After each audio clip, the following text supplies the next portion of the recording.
NuubCast. Greetings, fellow noobs. Welcome to the Christmas NuubCast. Not really Christmas. It's actually December 27th, I think. Or December 20 something. But welcome to NuubCast. This is Diamondz bringing you a ZvZ on Entombed Valley between Krios. Krios we haven't seen in ages. His opponent, Shadowed Ratty. Shadowed Roddy. Ratty? Ratty is, who knows? He's a Zerg player. And Krios, of course, longtime NuubCast contributor. And good to see him again. It's been a while since we've casted Krios. It's been a while since he submitted a game. But it's all good. We're here on Entombed Valley. Hope you enjoyed your Christmas. It was a banner time here at the old NuubCast household here in Blomisville. Things were right as rain. And we got his little ZvZ action here for you. Krios dropping that spawning pool. And Shadow Roddy now dropping his pool a little bit later. 14 on the pool, or maybe it was 15 actually before he dropped it. And now Krios going out to do a little scouting. Gas for both players. Krios again earlier with the gas, so gonna have any kind of tech or roach warren or whatever else he wants to put up. Gonna have it sooner. Zergling speed, Baneling nest, whatever's coming. Never know in a ZvZ. Could be anything. I think ZvZ, in spite of the stagnation of the metagame that we've seen largely in all matchups, more or less the games have been similar by race. You know, if it's PvZ, you know what the end game is going to look like. If it's PvT, you pretty much know what the end game is going to look like. If ZvZ, PvP can go either way. I mean, I don't know. I'm probably trying to say too much about things I no longer know that much about. So I should probably shut up. And Shadowed Roddy cancels the spine, having chased out these lings, which is not a bad idea. Gets to save himself a little bit of minerals, and gonna drop that hatchery that much quicker. And we see Krios not expanding yet, so going to be at a significant disadvantage. He is going to have his Zergling speed significantly faster, so there's going to be a window for him to attack again with the Zerglings, maybe even shut down that expansion of his opponent, but he's going to have to get moving. His queen just now coming out, so that was a pretty aggressive move there by Krios to get those lings in early. But now there is a spine up here for Shadow Roddy, so it's going to be difficult for Krios to get in there with more speed, with more lings. However, his speed is done, so if he wants to get in there, he's going to need to do it soon. However, it appears as though he is content to make some drones and some overlords and be done with that hyper aggression there early. Shadow Roddy's hatchery about to hatch, and getting a Baneling nest. So this is actually kind of par for the course. What I was getting to before, and what I wanted to talk about, was just my enjoyment of ZvZ early game, when it's, even if it's just Zerglings and Banelings, at the highest level, it's like seriously sick stuff to watch. When you have guys who actually can micro their Zerglings, which are probably, because of their speed and their limited range of motion. And what I mean is there's basically, I mean, all you can do is move them. There's nothing, you know, there's no force field or any kind of special tactic that they can do. You just have to move your Zerglings around, and the guys who do that well are sick. Oh, I would kill that spine. Oh, look at that, gets the run by. What is he doing? Get up there, kill some stuff, kill lots of stuff. He completely could surround all of those workers chose not to, and he's actually, all the banelings are dead, so now he can kill stuff. Kill the queens. There you go. Focus the queens. Focus the queens. Queens are dying. Workers are not dying very quickly at all. How many did he get? 4 workers. Not a huge return on investment there for Krios, and he is yet to take an expansion, and it looks like we're going to have a baneling counter here from Shadowed Roddy, and I don't think... Oh, Krios has got the roaches out, so the banelings are going to be fairly useless. They are going to do some damage, but, you know, as you know... Oh, and there's the hatchery finally for Krios. I'm going to take a sip of my coffee.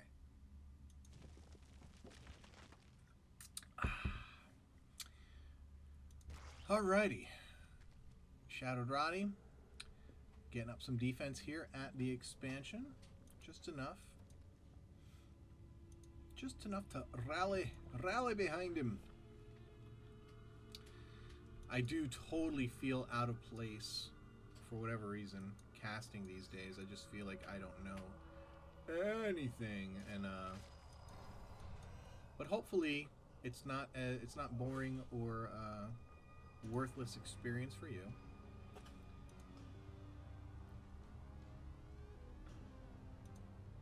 Shadowed Roddy seems to be doing decently on top of his... Is this a... No, this has got to be a huge oversight on Shadowed Roddy's part. He has not remade his queen in his main base, and now he's walling off here with 2 Evos and a Roachborn, which is not a bad idea. Obviously, you're going to completely nullify any kind of Ling run by with this setup, which is actually kind of smart. I didn't mention this before, and I'm not exactly certain where Krios is on the ladder. I know he is at least Platinum and perhaps even Diamond. It's been a while since, like I said, since he's posted, and I have no recollection whatsoever of what he told me when he sent in the email. He's an old schooler, so he's you know, these guys are good about telling me what league they're in when they send in reps, but this is just my fault this time. But still, we've got... Oh, the final... Oh, I thought it was... I saw a queen being made, but I think it was Krios' queen. Yep, he got his queen down here. And again, Shadowed Roddy still not reproducing his main base queen. It's not terrible because he's not in a position where he is able to make... he's not in a position economically where he's able to create units that would support 2 hatcheries, 2 hatchery productions worth of units. You know what I mean? Like, if he was on top of 2 queen larva inject, he would have a lot of extra larva, which is good. You want to have a lot of extra larva when you're playing Zerg, especially. And he's completely maxed out all the time. He's instantly supply blocked. This is going to be interesting because he's just got Zerglings and Banelings. He's got a couple roaches coming out now, but not a lot, and he just doesn't have the larva to support a whole lot more. So it's going to be interesting when this large group of roaches decides to come in here. The spine's going to help a fair amount. And yep, finally he's making that second queen. He's probably thinking, holy crap, I need queen to inject larva. I'm about to be attacked. And he's got no queen, so he's probably at least crapping in his pants a little bit. Maybe not a lot. And Krios is just continuing to add roaches to his mix here. This setup here with this little choke is actually going to work out very well for Shadowed Roddy. And now he's starting to get the supply in here to be able to withstand this. Now he's got extra larva up here, and he's been droning a fair amount, so his economy is on full track here. And someone's calling me, and I don't recognize the number, so I do not answer. So yeah, I'm waiting for something to happen here. I'm assuming that Krios is going to push up here. He's going to see a Zergling come out, try and gauge the threat here. I love the placement of that Zergling. That's great.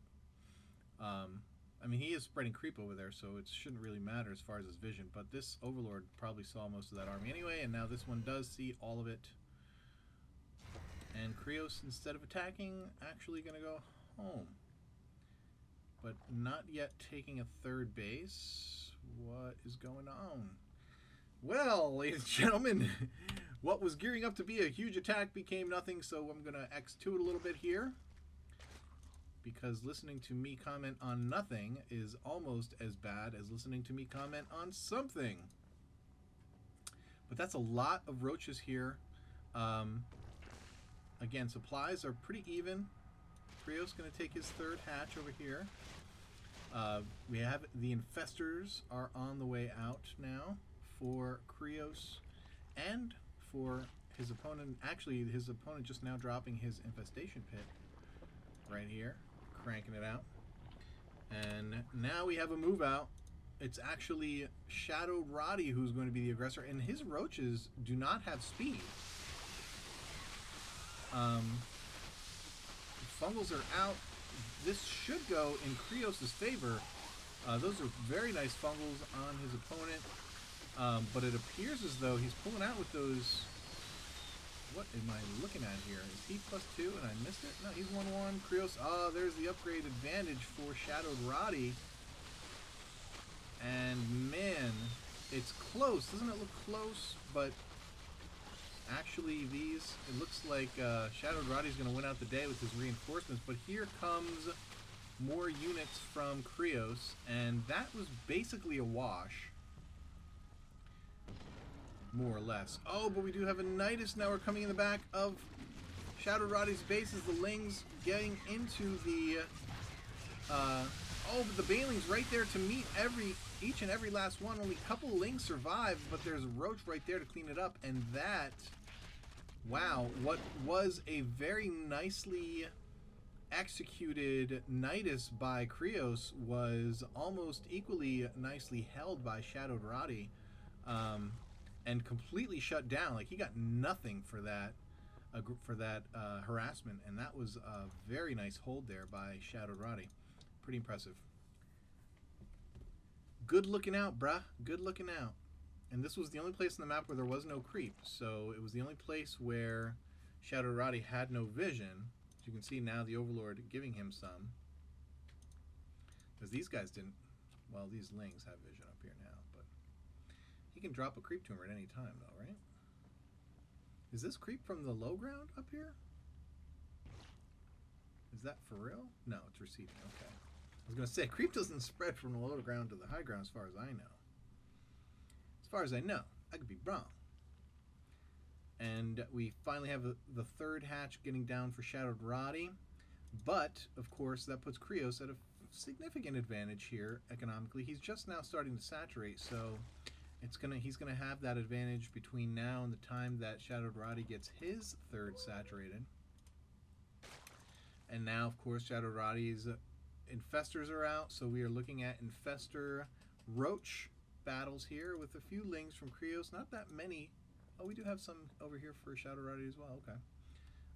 And he, of course, can make Banelings if he wants.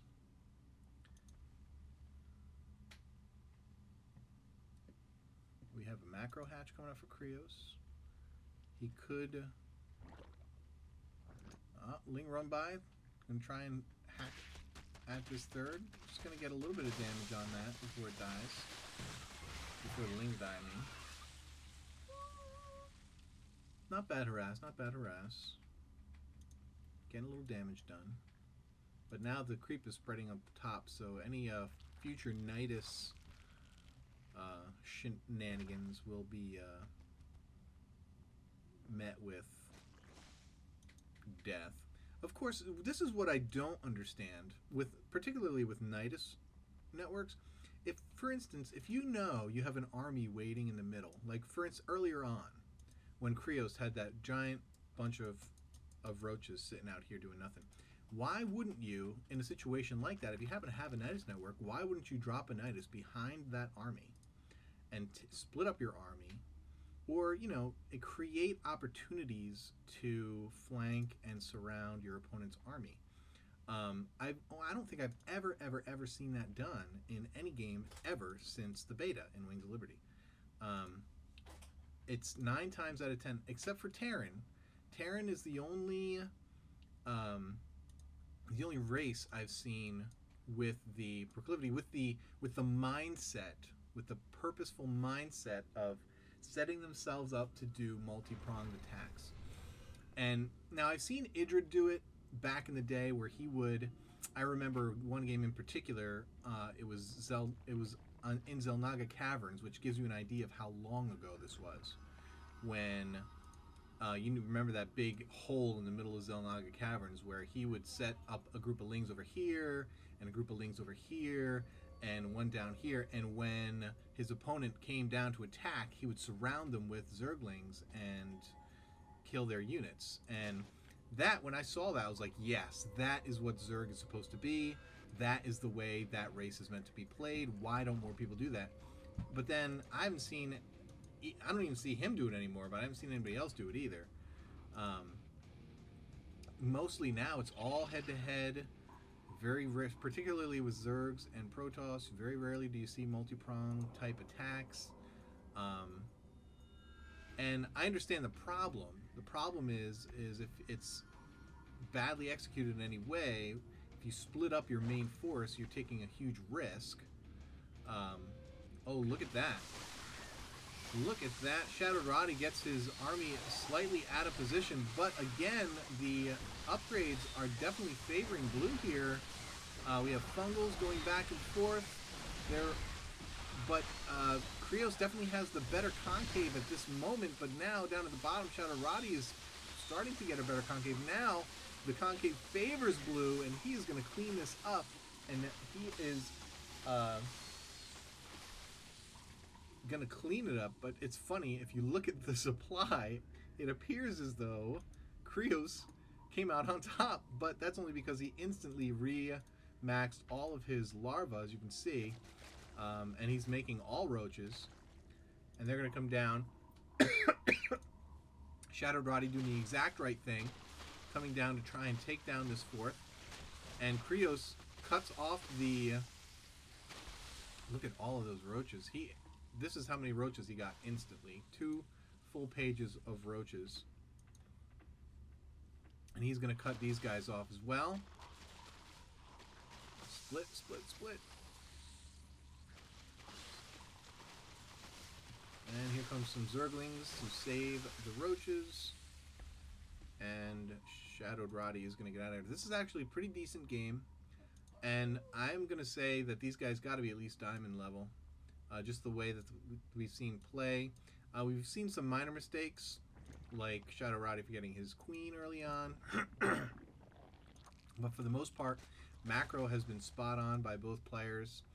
We've seen excellent fungals by both players. We've seen smart engagements by both players. And I thought that Shadowed Roddy was caught out of position over here, and it actually turned out to his favor. But again, Shadowed Roddy ahead in upgrades and continuing to get 3-3, where Krios seems to be teching faster, as we now we see him getting Broodlords pretty quickly here. Way, way, way ahead of his opponent. I don't even think his opponent has a Spire. Just now getting a Spire. So Krios is way ahead in tech. Pardon me. Let me take some more coffee.